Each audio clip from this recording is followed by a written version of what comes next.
With all the recent modifications that I've made to my 2019 iMac by adding a 1 terabyte hard drive in place of the original Fusion 32 gigabyte hard drive, I now have 2 hard drives in here, or 2 SSDs.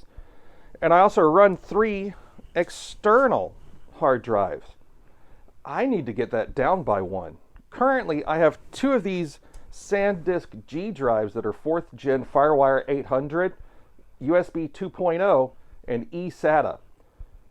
I run 2 of them. They're my, as I refer to them, my graveyard or dump, where I put all my artwork, all my files, all my important things. I want those to be external, to where they have their own power source and therefore are less likely to fail, and they're always direct mirrors of each other. I don't run a RAID or anything on that.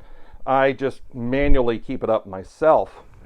I also have this Seagate FreeAgent Desk drive, which functions as my time machine or as my backup hard drive. What I would like to do is eliminate this, but keep these 2 because they do look cooler. So I need to remove the hard drive from here and put it into here, take the hard drive out of here and hide it somewhere. That way I have a backup that is completely off the grid, and I won't lose any of my important files like my photographs from conventions where I meet people like you. So let's go ahead and get the top off of this drive, remove the hard drive from here, then we'll disassemble this drive. For this, what we're going to need is a spudger, and we're going to need a couple of, believe it or not, guitar picks. I find that those work the best. This top is just clipped on, and once we get this completely disassembled, we're going to disassemble this drive by removing its screws, and it just slides out, and then we could take it apart and remove the hard drive from here and replace it with the one from here. Let's go ahead and get started. One of the more important things to remember that when working with hand paws, and sometimes these guys can build up a little bit of electrostatic discharge, work on a static-free mount surface, like this really nice big gaming pad that I have with one of my characters on it. I'm going to go ahead and insert this spudger in the back and lift just a little bit, trying not to break any clips. And once I get one of the sides pulled off just a little bit, I'm going to put in these guitar picks to kind of help keep it held up here. And easy does it. I got it off. Now to remove the shielding, the mount surface for this. That's just very simple. It should just slide right out. But be mindful that there is the activity wire still connected. Now, using my screwdriver, I'm going to remove the mount screws from either side.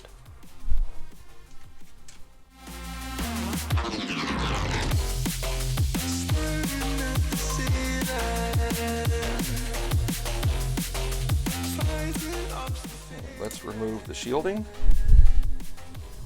Put that aside. Originally, this drive came with a 500 gigabyte FreeAgent by Seagate, but I've added an Hitachi, and it's, oh goodness, she's about 12 years old. She's probably due for retirement. Let's see if we can update this just a little bit.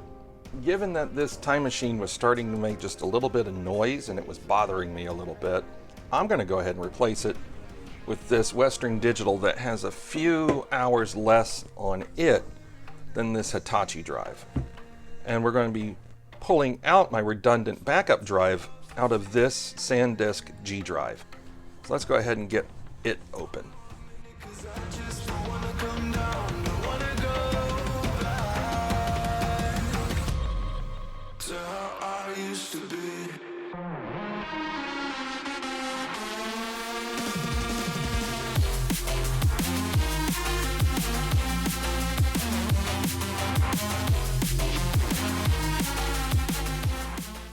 Let's remove this shield. Now, the shield has pressure mounts. It's held in with positive pressure, so it's just a little bowed out in the middle. There are those nubs. there's the hard drive. Let's go ahead and get it disconnected and put in the new Time Machine unit.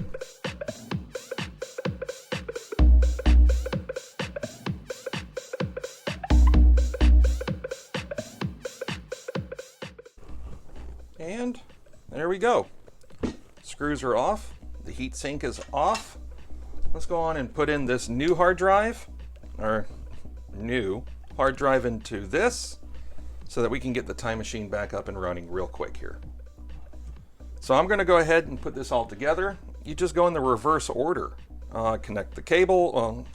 First put the hard drive in here, connect the cables, do all the screws, and Bob's your uncle. I currently call it the morgue drive. Let me go handheld here for just a second. I'm going to go down here to Launchpad, Utilities, Disk Utility, and we're going to find the morgue. We're going to erase, and we'll just leave that there for now, and start. Let's go ahead and set up the new Time Machine preferences. And we're going to select Disk, Time Machine, Use, Replace Time Machine. Here we go. And we're all set up. And now we have two nice little drives here, ready to be utilized. And the old one is now put away. So that does it for this teardown video. Well, thanks everyone for tuning in. I've got my Time Machine running. I've got this drive now is completely off the network. So if anything happens to my main backup drive, I do have irreplaceable memories now on this drive, which I'm going to put away into storage, and will occasionally bring out just to update and make sure that I have a backup, maybe like every 6 months or so. I don't know yet. If this is the kind of quality content that you enjoy, please give me a like and a subscribe. Share with your friends. Hopefully these teardown videos actually help you. They help you see what it's like to get inside one of these and how tricky it can be. First time I got in here is very tricky, and there was no teardown video for it. Taking apart the SanDisk G Drive wasn't that difficult because there were overt screws, but some of this stuff is clipped in. Hopefully you find this helpful and if not, entertaining. I'd really appreciate it if you could support the channel in whatever way that you see fit or possible. And until next time, I'm Star Raccoon, and keep your stick on the ice.